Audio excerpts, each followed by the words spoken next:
Hello guys, welcome back to our show, Toy Friendly Unboxed, where we feature the hottest toys in the market today. And brand new episode. This one is for the fans of My Hero Academia, and more particularly with the fans of Endeavour. Look at this. We are going to be unboxing a special edition Age of Heroes Endeavour figure, and he's part of course, the very popular My Hero Academia series, or the anime series, and you can watch it on Netflix and other streaming services. So before anything else, please like, comment, subscribe to our channel, and don't forget to hit that notification bell for announcements on future unboxing episodes and other fun stuff. And as always, please do visit our Facebook page, www.facebook.com/toyfriendly. And don't stop at that. We are also in Instagram and Shopee, so you can order the toys in Shopee if you wanna get discount as well. And also you can order from our Facebook stores. Without any further ado, here we go.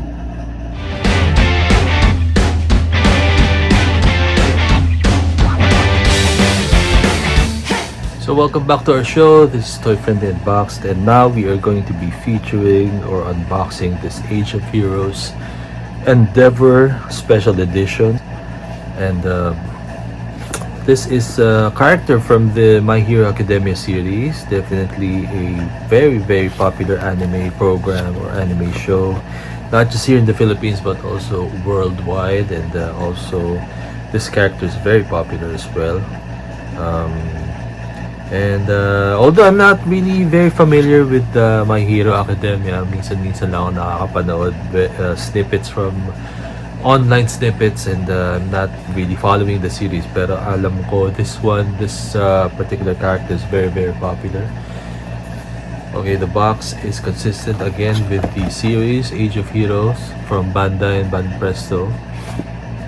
Yeah, that's the top, side. Very cool packaging as always. Ang ganda lagi ng mga design, close up pa. So I would assume the powers of Endeavour involve fire, obviously. Parang Human Torch, diba? So gawin natin, ito na yung trusty cutter natin, and buksan na natin siya para makita natin kung ano yung nasa loob and kung ano yung itsura niya.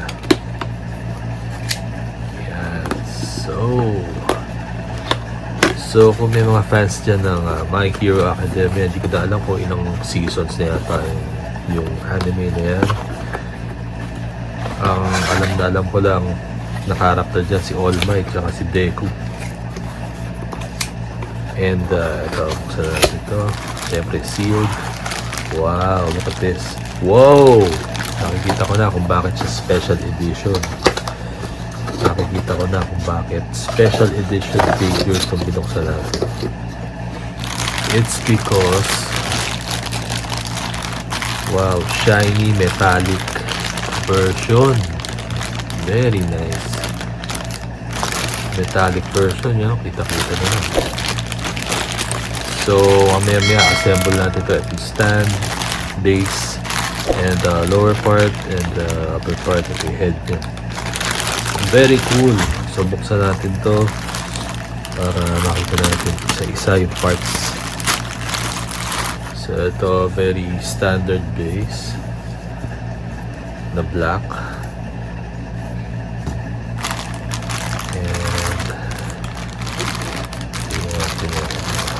ibang parts. So ito yung lower part. Napakaganda ng kulay. Kita nyo naman, no? Kaya pala special edition. Ito yun,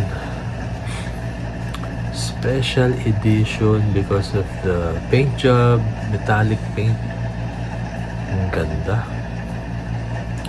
Tingnan naman natin yung upper torso. Wow, very cool.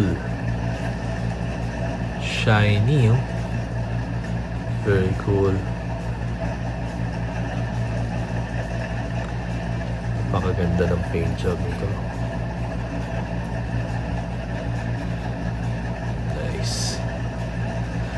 And last but not the least, natin yung head.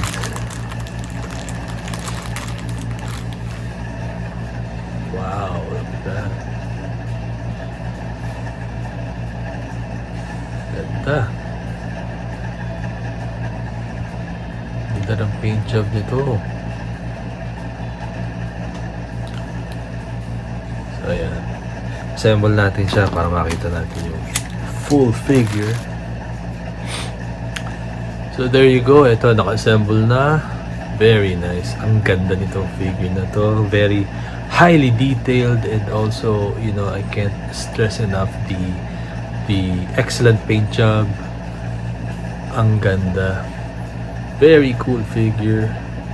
And a bit of a warning for youngsters out there na lagi ka namang warn lagi pag meron kayong gustong bilhin na figure like this, and nakikita nyo may mga pointy parts, sharp parts, so ingat lang kayo, baka masugatan kayo. So if you're not sure, please do ask the help of your parents para sa assembly ng figure na kagaya ni Endeavour. And tingnan nyo naman, napakaganda. Ang ganda ng paint job.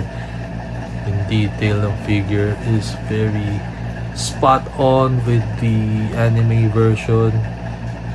Ang ganda ng color combination niya with the reds and the oranges, and you know, buhay na buhay yung flames. Buhay na buhay siya. This is about siguro mga 7 inches tall. 7 to 8 actually. Ayun, super solid PVC.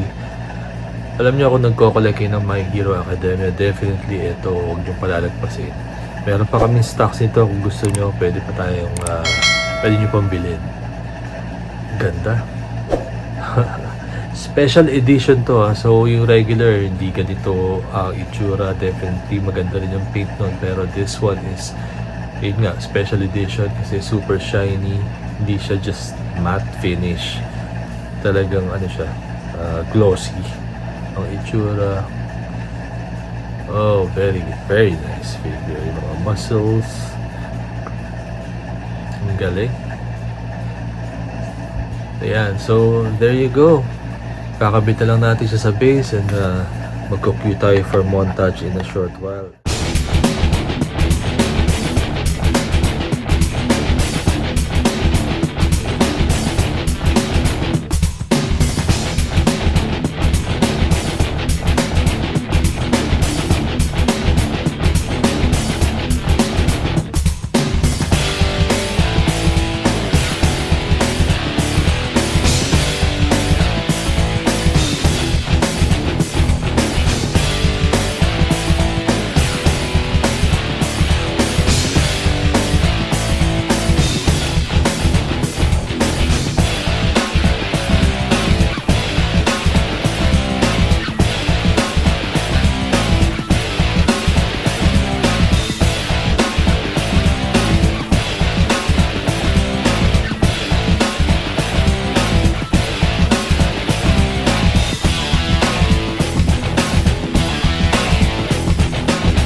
Guys, this is our quick unboxing and review of the Endeavour figure, special edition Endeavour figure from the Age of Heroes line. Banpresto Bandai again.